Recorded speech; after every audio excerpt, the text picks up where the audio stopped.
Hello and welcome to the Dublin Arsenal podcast. I'm your host, Jonathan Giles. On tonight's show, I'm joined by Arsenal season ticket holders Eamon Donnelly and Matt Bourne to review our 1-0 away defeat to Newcastle United at St James's Park yesterday. And for the month of November, our very own Martin Stumble will be growing a silly mo and doing 60k for Movember.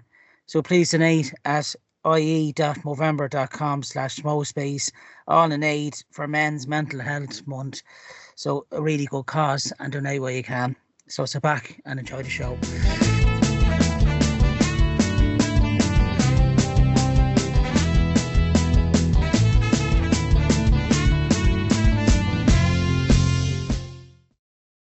As I said at the start of the show, and as always, my regular guests, season on season. First of all, how are you, Eamon Donnelly? Evening, Jonathan. Evening, Matt. I was watching the cookery program there with Fanny Craddock, and she explained why French people don't eat why French people eat snails. They don't like fast food. Yeah, we're all good. They get better. My God. It's partly to highlight the show with the first. I'm trying to search for the worst ones I can get, you know. That's way up there, yeah. That's way up there. They've been top in for the last 3 episodes, so keep it going, Eamon. People really look out for the first 1 minute 30 seconds. That's to be said. I'm also joined again by Matt Bourne. It's been a while, Matt, since you were last on. Are you keeping well, pal? I'm good, man. Thank you very much. It's good to have you on board. And as I said, any donation will be greatly appreciated for Martin Stumble, who's doing Movember. It's a really good cause. As we all know, your mental health is the most important thing we've got. It's so fragile at times. And in men, the hardest thing to do is talking, you know, when you're feeling down or low. So please do support Martin Stumble. It's been going year on year, growing the old hash. I know Joe Cole, I see on Sky Sports, is doing it. So it's a really good cause, and please give what you can. Martin will stick it up, the graphic, how you can donate to that. So any donations, small or big, is welcome there. As I said, we kick into the review of yesterday's game, Newcastle versus Arsenal. But before I do, just briefly, I know Eamon and Matt, you were doing a nice little interview for Guinness. Did you get on all right, Jordan, this yesterday? Yeah, I think so. You never know about these things until you see what they look like at the end. But certainly there was a great sense of Arsenal brethren to it all. So that's always good, you know. And it's nice. Never got interviewed on the Halfpenny Bridge, even by... I talked about the Jehovah's Witnesses last week. I never even got interviewed by them on the Halfpenny Bridge. So, yeah, it was the first, you know.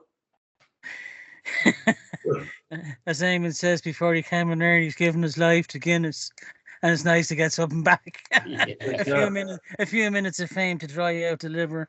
Thanks very much, Arthur G. So straight into the review. It's great to see you, and I'm looking forward to the way it comes out, lads. Really good to see you doing that there yesterday. The Dublin Arsenal Supporters Club really going from strength to strength to be invited to things like that. Of course, yesterday we lost 1-0 to Newcastle away. Similar to last year's result, beaten 1-0, but not really by controversial circumstances this time. It was in the 12th minute when Anthony Gordon put in a really good cross, I have to say, and Alexander Isak planted his header high into Reyes' top right hand corner. And in fairness, Reyes didn't have much of it; didn't really have a chance. It was just a really powerful header and a really well taken goal by Alexander Isak. I thought Lewis Hall and Joe Linton in particular, they nullified Bukayo Saka on the wing, you know, to very few chances really. You could see that was their tactic from the start. And Saka didn't have, you know, his greatest game, but when he's marked over by two good players. He was fouled 6 times against Newcastle yesterday, his most ever in any match for Arsenal, and that was his 239th appearance for the club yesterday. So he's gone from strength to strength. In the 18 minutes, he nearly missed a header from Havertz's cross to the back post. Quite unlucky.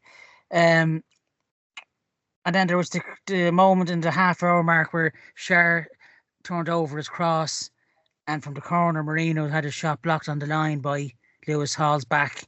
I think if that went in, it could have been a very different game. You know, the momentum could have swung. But when you're going in 1.5 time, and as myself and Ames said last week, these early kickoffs, they're, you know, I just saw something about them.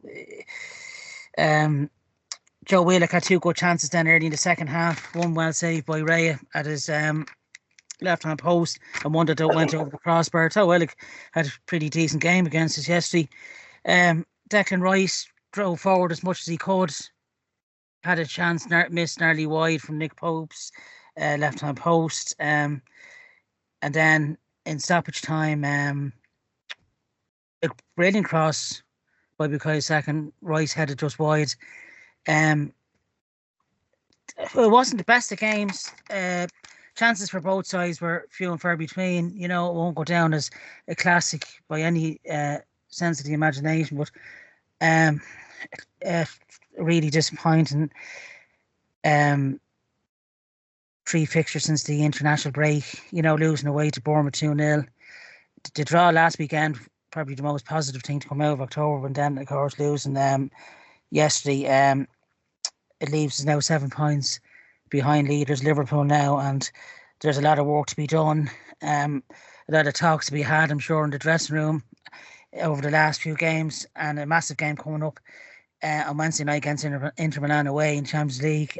Probably maybe a welcome distraction from the Premier League campaign so far. But Matt, you were in the supporters club yesterday. What was your analysis on the match yesterday? Very disappointing.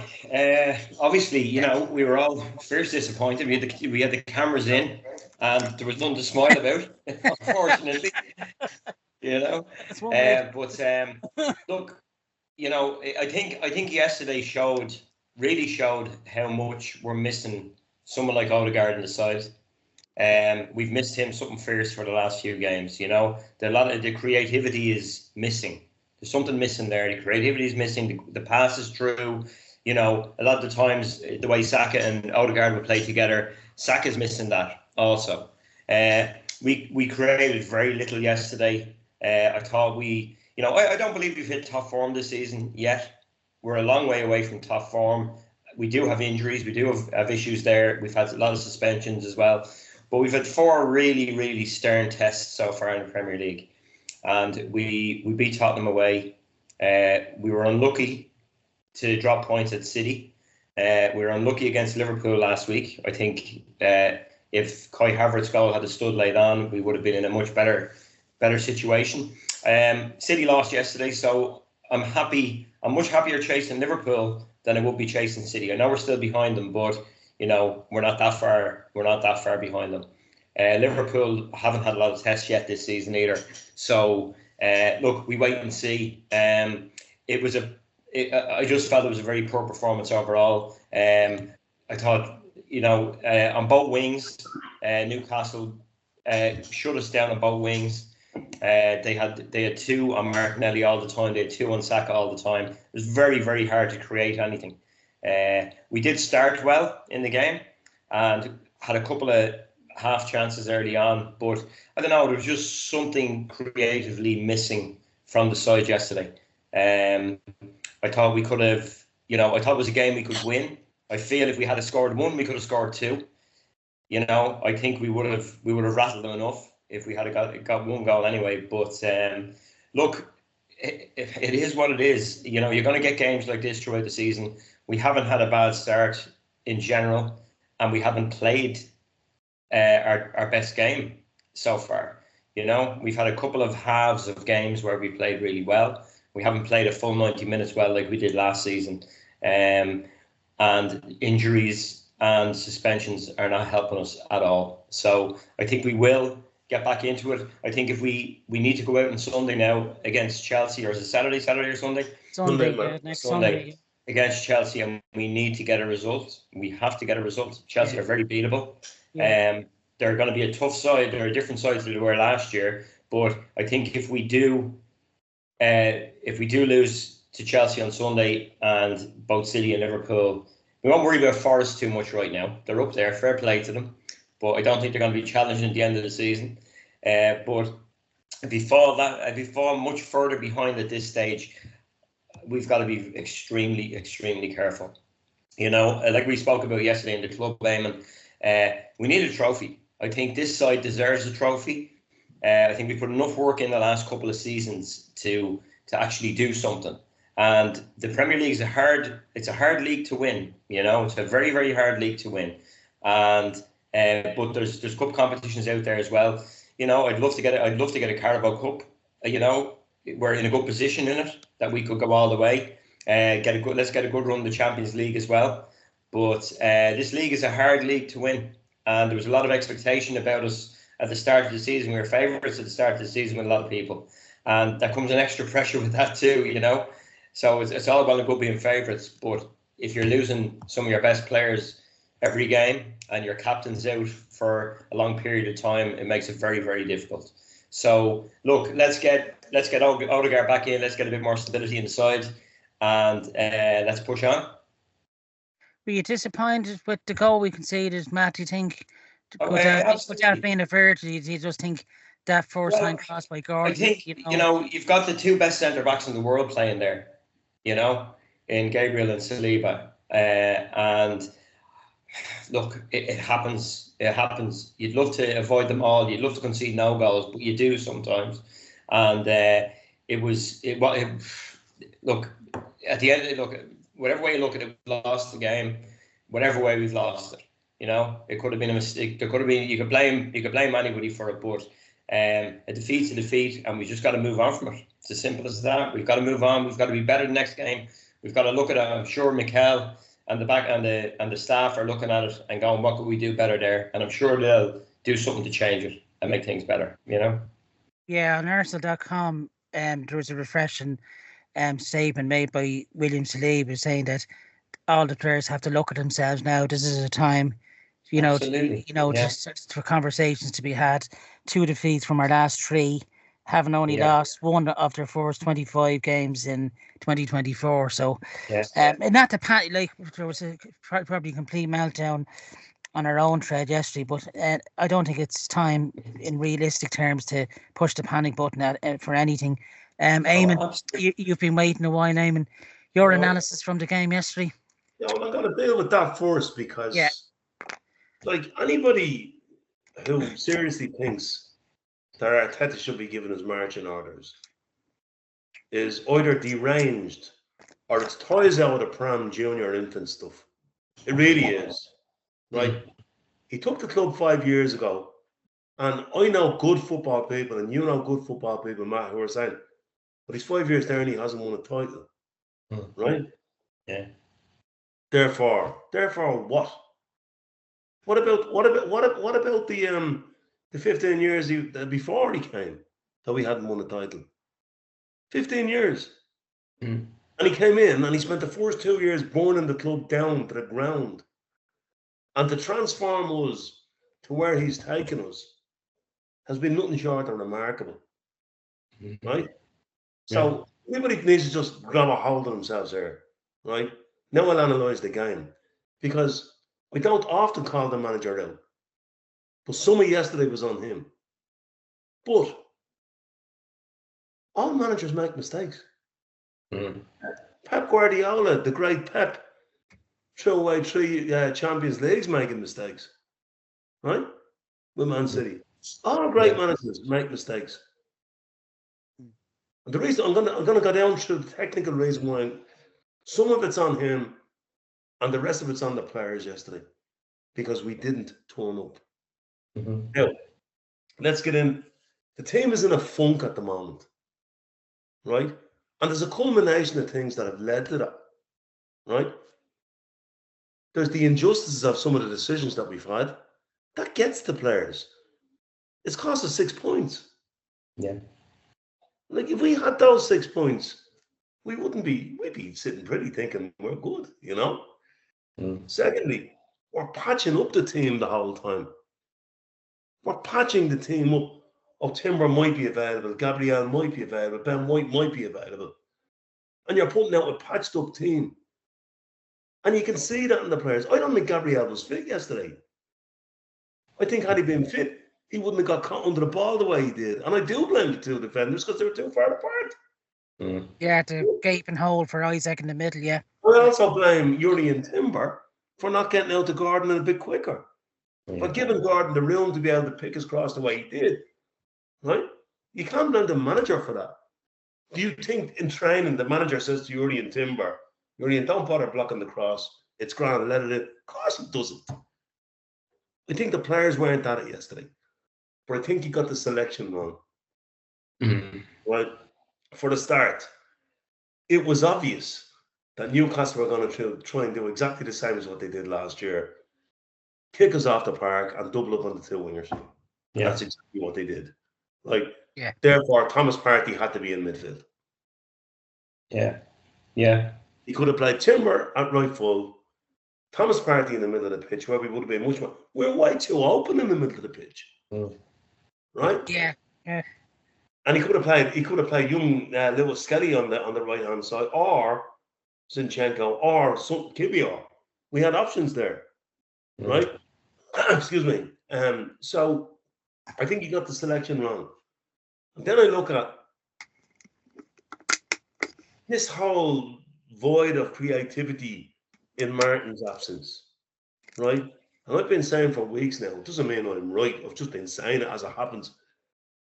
There's only one player, well, young Wanyerdi can do it, but I want to leave him out of the conversation. Because that game, he's only a 17-year-old lad, he's still growing, and he struggled yesterday when he came in, because it's a step up. By the end of the season, he'll have turned in about 12 or 15 really, really good performances. His development. Well, leave him out of the conversation for a second. Have we any other player that could see gaps and opportunities the way Martin Odegaard can? We do. We have Bukayo Saka.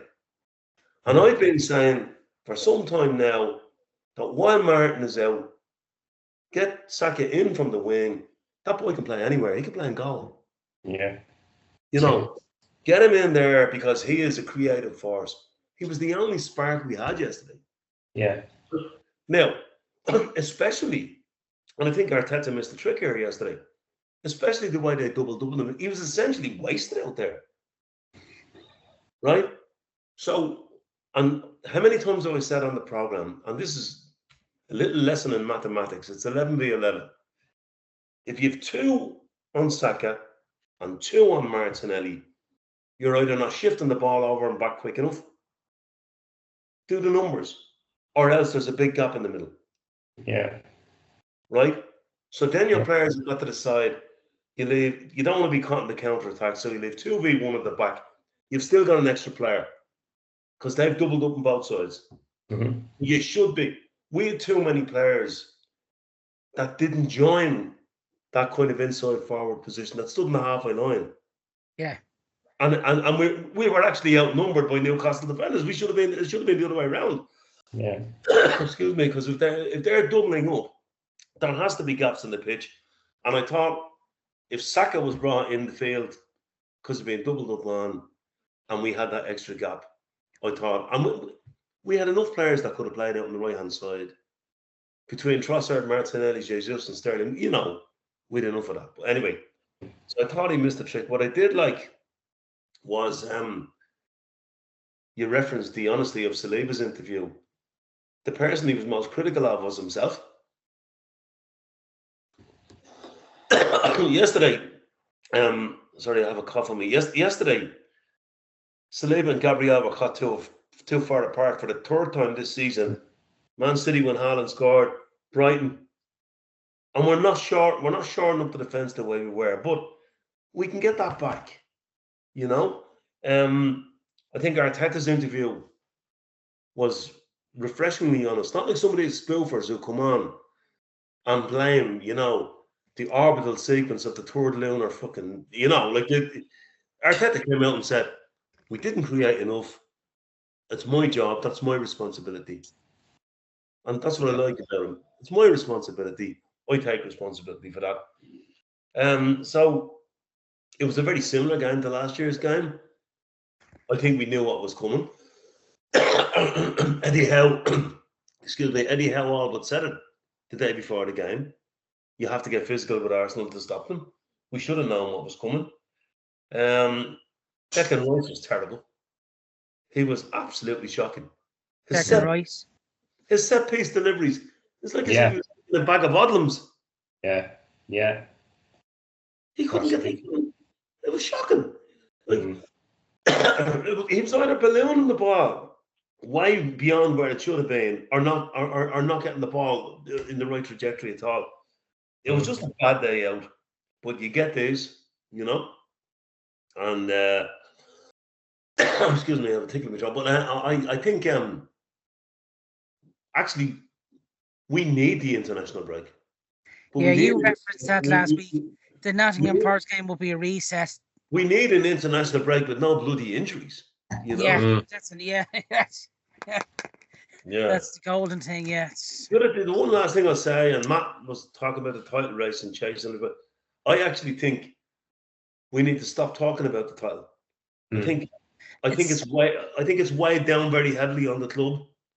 The expectation that we were going to kick on from last year. We need to just stop.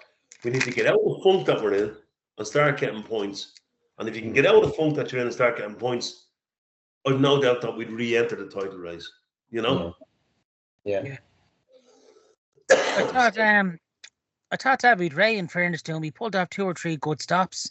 The Newcastle did nothing. Yeah. Newcastle were terrible.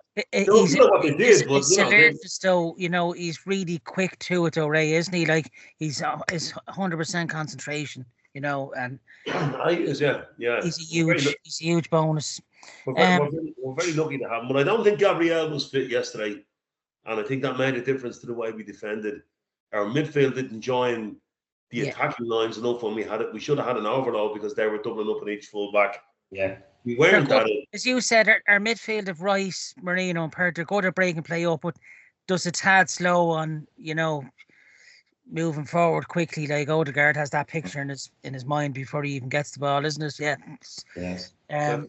But as you said, Eamon and Matt, Newcastle had a game plan, frustrate us, double up on us, you know, particularly Saka, and they done that, you know. It's St. James's Park, as Eamon said in the preview, it is a tough place to go. They can make, you know, I think yesterday, you know, as we said, as Arteta said, just looking at some of the players, he says we didn't have an answer to Newcastle, but I just think we were just lacking something there yesterday, you know, probably the force. It was a worse performance and a similar performance to Fulham away on New Year's Eve. Yeah, that was pretty. Yeah. It was. It was one of them. It was actually after that Fulham game came the reset. Then wasn't it? I think it was Palace was the first game back, wasn't it? And we never back. Look, at the end of the day, I would implore all Arsenal fans, right? Get a grip on ourselves. Stop thinking about the title. Stop obsessing about the title. Get the team out of the funk, right? Start getting points on the board. See where it takes us. There's a big season ahead of us, right? I mean, I was watching the football today, and I said this before the show. I nearly sank my head in shame when the Spurs fans, and it was only 1-1 at the time, and they were singing Ange Postecoglou's name. Now, he came in to get them top 4 and didn't deliver. Yeah. And we had people calling for Arteta's head. I looked at Man United. Now, just for anybody who wants a change in manager, I'd reference Man United. We've had 6 managers in the last 11 years. Ten Hag was within a minute of getting Ajax to the Champions League final. Ajax, the Champions League final. So he had pedigree. His net spend is 405 million. So if you want to change your manager, grand. And then I had to look at United. And this, we should have splashed out on a centre forward. They splashed out 55 million on a fella who can only say he moves like a snooker ball. Xerxes. He was absolutely shocking. He was put through in the second half. You know, it was almost as if he was running on Dollymount Strand. He couldn't move, you know. Yeah, he's terrible. So I think they need to get a grip of themselves. Yesterday was a bad day. Yeah. The team's in a bit of a you said yourself, Eamon, what's hampering us at the moment is injuries. And as you said, patching the team up with different players. Yeah, it is a very good valid point that we're just putting a class. Yeah. The last thing, the young entitled people of today who are calling for the manager's head and all, and calling us demanding that we win the league, they never went through puncture kits like we did, man. Do you remember them? Yeah, if they get a puncture, they go and get a new bike. We were putting soldering irons and all sorts of things. That's it, exactly. The reason why I'm saying that, the team has been patched up over the last few weeks, you know. Do you think we should be utilising Sterling more? I think so. Yeah, He's like there. You were talking about Saka moving inside there to kind of cover Odegaard's space. Should we be using Sterling in that position as well? I think, to my mind, what I'm trying to say there, Matt, is that we knew Newcastle were going to play the way they played us last year. So we knew that meant doubling up on Saka, doubling up on Martinelli. So if I knew that in advance, now Mikel Arteta knows far more about football than I do. But if I knew that in advance, I'd say I'm going to do something a bit different. I'm going to bring Saka inside and play where Odegaard plays, because he's going to get built off the pitch out in the wing anyway. Yeah, I'm going to sacrifice Raheem Sterling and put him in there, and you know what? He might just keep them defenders busy. Yeah. No, absolutely. I think as well, lads, try to throw this out. He's like we've been looking at. He's been kind of on Mikel Arteta's radar. The lad that scored from Newcastle, Alexander Isak. Do you think he could be an Arsenal type? You know, the striker we're kind of longing for. You know. No, you know what? We're not getting it. We're not getting Isak. We're not getting him. You know, we spoke about him before. Yeah, it'd be great. Yeah, here's another thing, Matt. He's valued at £130 million. He's not done. We're not done to break the bank. But the money is one thing. But he's not going anywhere. You know, he's not going anywhere. We spoke about Ollie Watkins forever and Ivan Toney and all these players. Arteta will get who he thinks is a good fit for Arsenal when the time comes. You know, there was a good conversation yesterday actually in the club as well. With John Melia, Spiky John. Yeah. And he was saying he thinks that in January there's a chance that Ferran Torres might come in. Yeah. You know, possibly. I don't think he'd be, you know, is he a 20-yard goal? But you see, look, the problem with Arsenal fans is, and the problem with football fans is, everybody's looking for a Haaland. Everybody's saying we need a Haaland. We need Matt, you do need a 25, 30 goal season striker. Where are they, Jonathan? Very few of them. There's very few of them in the world. Where do you go? Look around the leagues, Jonathan. Look around the leagues. Where are they? I think Isak could be that type of striker, or Ollie Watkins. He can't get you 20 goals a season, though. Ollie Watkins is nearly 30 years of age. Well, here's one for you. Do you think Benjamin Sesko? Do you think hand on heart, Gabriel Jesus is still that striker to score? No. Do you think it's time? Hold on. Benjamin Sesko was the first name on the club's list. They went for him. They put the money out on the table, and the lad himself, who's only 21, decided he was staying put. There's not much the club can do about that. Yeah, when a player makes up his mind, He makes up his mind, I'm staying where I am. And not only that, he's a 21-year-old kid who may or may not. He wants to prove himself. Yeah. What I did admire about the lads, sorry, Matt, he came out and says, I want to stay another year at Leipzig to prove that, and not be a flop. So, I have to admire his, What I'm saying about our club is that we were putting the money on the table for him. Yeah. But it was his decision not to go. Yeah. The compare and contrast. United put 55 million on the table for Joshua Zirkzee. I wouldn't have him playing for P-Mount. No disrespect to P-Mount.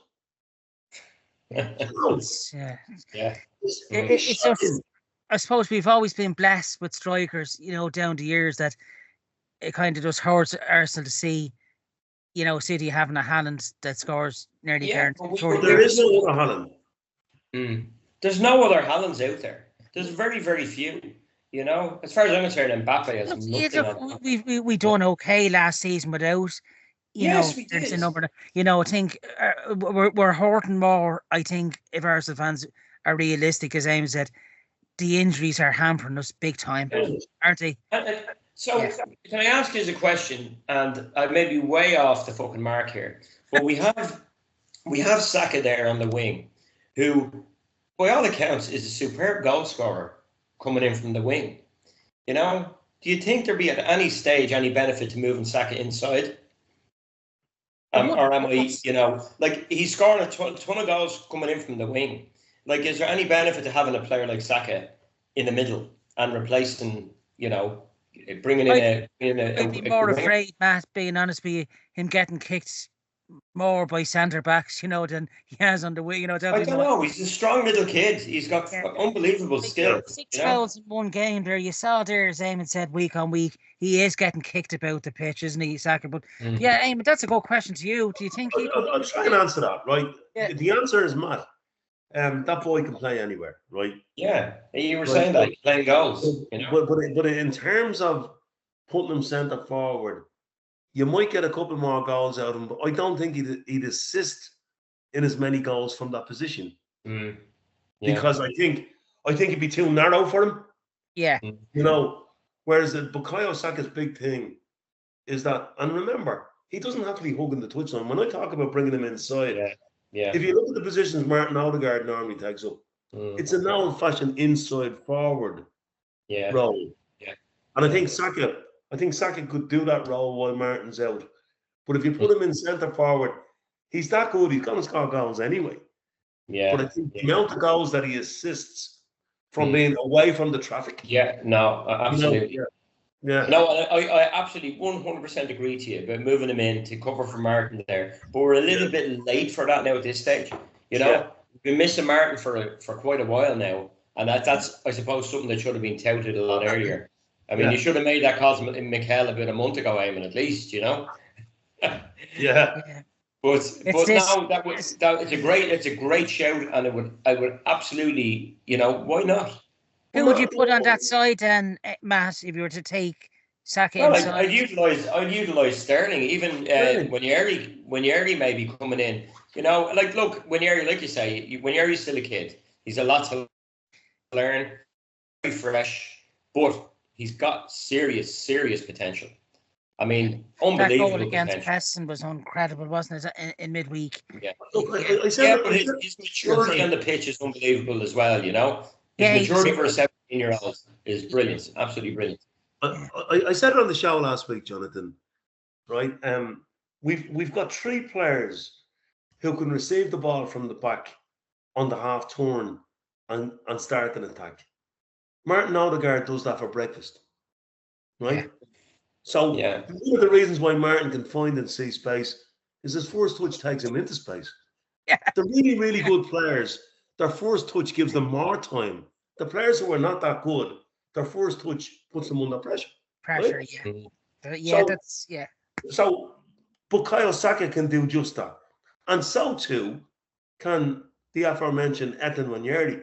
But I just have an issue about relying on a 17-year-old kid to dig us out of a number of holes. But he's going to be a superstar. But the 3 players we have that can do that are Odegaard, Saka, and Wanyeri. And I just thought it might have dawned on the manager at some point that we're struggling with a straight midfield who are very good facing the ball. We need somebody who can take the ball in the half spin. Martin isn't there. We need to get somebody in there who can do that, And I thought B would have been the obvious candidate there, Yeah, we were very short in midfield yesterday, and like you said, and they had options there on the bench between Skelly and Kior, and that they could have fit them in Zinchenko if they needed to, and to tighten up the midfield a bit for sure. I don't know. I when I saw Partey at right back yesterday, I was going. I mean, look, Ben White was on the bench. He came on, and he may have had a knock or whatever else. He may have been a little bit injured, but Partey in a right back doesn't do for me. Doesn't do for me at all. His position is midfield. He's a brilliant midfielder. He's brilliant pushing the ball forward and everything else. And the unfortunate bit is, Matt, just to add to what you're saying, the problem with Partey has always been his fitness. But when he's played in midfield this season, he's been outstanding. Yeah. So it's not just Partey at right back. He doesn't particularly do anything wrong at right back. Yeah. But he's just a very good midfielder, you know. But if he's that bit further forward then as well, it gives us more options, you know. He's strong as well going forward, isn't he? He's like a tank, It was really disappointing, but I would like to see a lot more of Raheem Sterling getting a chance. I still think he's a big part to play, to be honest with you, as the season goes forward. I think he's only really warming up for us, to be honest. Also, we've been critical of Jesus along the way. He's definitely not the player he used to be and everything else. But he's still a player. He's still a good player. He's still capable of getting a few goals for you. I mean, maybe utilising him a bit more rather than just the Carabao Cup. Stop bringing him on 70 minutes, 75 minutes, 81 minutes. Get him in a bit earlier. If we're struggling, get these players in earlier. I think he played in Milan. Do you think so? Yeah. Do you think he's there from the start? Do you think? I think he will. Yeah, it could actually suit him. We found memories of the last time we were there. A certain Thierry Henry bagging for himself. And you know who came on that day? Well, none other than Jeremy. Oh my God. Yeah. And he was great too. Yeah, he was brilliant. He was actually. Yeah. I remember poor old Javier Zanetti's nightmares of Thierry Henry running at him. He was such electric, Henry. For what a night that was. That was just what dreams are made of. And look, we're having this fairly decent Go Champions League campaign. It's Inter away, then Chelsea away. Eamon's favourite time again. The international break comes along, and then this is what I'm looking forward to because Nottingham Forest at home. Because we've been patching up the team. The form they're in, that won't be an easy game. No, there's no easy games in the Premier League. It's very. Matt used the word earlier on. It's no easy game. It's very unforgiving, that Premier League, It's especially when teams are out for you. Now knowing that they seem to know. Well, we are better than we've shown so far, and we will get better. That's all it's said to be. You only need to look at Bournemouth. I think the big difference will be, as Matt said, when Martin Odegaard returns from injury, we'll see a different Arsenal again. That's just one. It's not just because of Martin Odegaard, Jonathan. It's because of the things you can do with the other players when he's there. Yeah, it frees up. Yeah, it's the touch. What you said is spot on. It's his first touch, and then that sets him. It sets him apart from other players. His creativity is the great players' first touch gets them out of trouble and into space. Yeah. It was like us at the Emirates tournament. Our first touch put us into awful trouble. But Dennis the Russians' first touch put him into the toilets in the dressing room. Oh, Dennis, I forgot about him. He was a tank, Jesus, his first touch was horrendous. I'd even have played Igor Stepanov in that tournament. He would have done all right. I remember Ray Parler, the event we were at now, he says Stepanov was happy to be on the bench because he was great getting paid 50 grand a week. What would I be leaving for? It was a tough game yesterday, lads. First of all, to Eamon, your man of the match for Arsenal. I thought we'd only one player yesterday, and that was Bukayo Saka. Yeah. I mean, anything that we created, like he put the ball on for he got in for the far post header himself. He gave Declan Rice an equaliser on the plate. Yeah, on a plate. And even though he was doubled up, he still managed to wiggle and create 3 and 4 chances. Yeah. He was still a cause of concern for them. Lewis Hall, we had a decent game in fairness to the young lad. Matt, your man of the match from yesterday? Same as Saka, but it was a tough. He stood out in a very poor performance all around. He did stand out, but he does stand out week on week on week. He's an unbelievable player. He'll always be in a good shift. but he was just overrun yesterday. Didn't get much of the ball at all. But when he did get it, he worked his fucking arse off. You know, we always see that from him. So he deserves our man on the match. Did you say 239 appearances? Yeah, that's 249 appearances for the club. 23 years of age. Yeah. Yeah. Dave O'Leary, watch out. As I say, at the end of the day, he's only a baby. He's a field to get. Yeah. We're going to put some arsenic in his tea at the end of the day. Yeah. 722 appearances. Yeah, if he stays with the club, he'll beat that, you know. Oh, 100%. Yeah, I think he could be a one-man club. Well, let's see. I do think that he's Arsenal in his heart, hasn't he? You can see yesterday he was a one-man club. He might be a one-club man. There's a difference. I know before we came on there, Matt and Eamon were saying Arteta out, but it's amazing what 40 minutes of the show they found their fate again. You never hear that from me. No, you never hear that from me. No. You never heard Wenger out from me either. So you know. Matt is on the wine, Eamon's on the beer Moretti.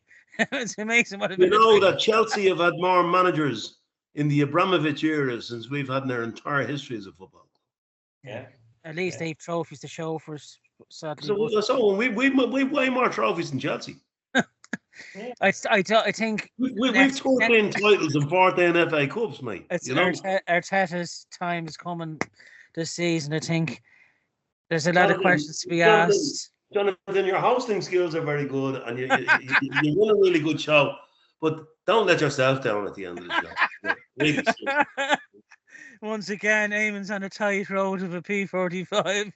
Well, anybody who seriously thinks that a guy who burnt the club down. No, I just refer back to one thing. And got us 89 points and created an expectation that we have is doing the wrong thing. I think Eamon will agree with me. On a long walk in the Phoenix Park or something like that. Revolution. Yeah. That is. I don't know whether you've read it, Matt, but it's a superb read. It's an absolute.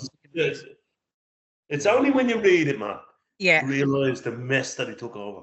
Yeah. And not just the team, the whole club was in a mess. The way we did our business. Yeah. And it's not just Arteta who transformed the club. The owners bought into it. Edu. Yeah. No, we will. I'll definitely get I know briefly, Eamon was sending me videos there on WhatsApp there. Malcolm McDonald, what a player. Yeah. Absolute brilliant. Yeah. So you bring back them players and we're on to something good. Matt, you'd remember him just about signing for us. It was like I was kind of I was still in my early days when Malcolm was playing. But he was late 70s or the very late 70s. He signed in 76, Matt. But I was just saying on the previous I was only 5, so Jesus. I had better things to be doing than watching football. It was like the Dennis Bergkamp signing. Yeah. Yeah. I remember him. He was such a big name at the time, you know. Yeah. Absolutely brilliant. Yeah. Yeah. I probably give briefly man of the match to Bukayo Saka, because he was trying to cause Newcastle as much problems yesterday, and as Matt knows, it was just one of them away days where we learn from it. We get back to thankfully the games come thick and fast to Inter Milan away. We go again, and if we get a good result there, we're 1 foot in the door of the next round of Champions League, and that's you can't ask for any more. Chelsea away, another tough game next Sunday, but we'll be previewing that at the end of the week with Gary, Eamon's mate. Looking forward to that preview show. Just briefly, lads, being a busy show, is there anything you like mentioned about the Dublin Nurses Supporters Club or anything takeaways or anything? And for you, Eamon?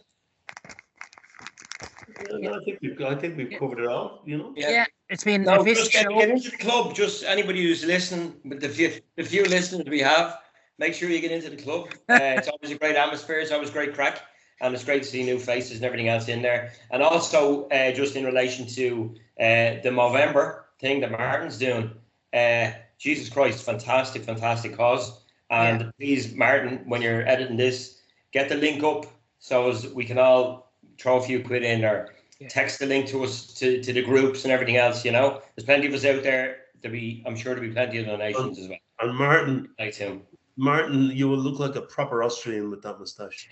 Yeah. You will. No doubt about it. Yeah. Enough said. Movember.com is the one for Martin Stoneville. Great cause. He's done it. I think he's done it for a couple of years now on the roll for November. Anything towards mental health or any charity, you know, is any donation, no matter big or small, is always welcome. And the club do a great job organising things like that. I'd like to thank my guests as always, Eamon Donnelly. Thanks for coming on, pal. And to Matt Bourne, pleasure having you back again, Matt. Thank you very much. As always, you can catch our show on the Dublin Arsenal YouTube channel and also on Spotify. And we'll talk to you later in the week for our preview of Chelsea, which is coming up this coming Sunday. So looking forward to that. Have a good week and thanks for listening. Thanks all. Cheers. Thank you.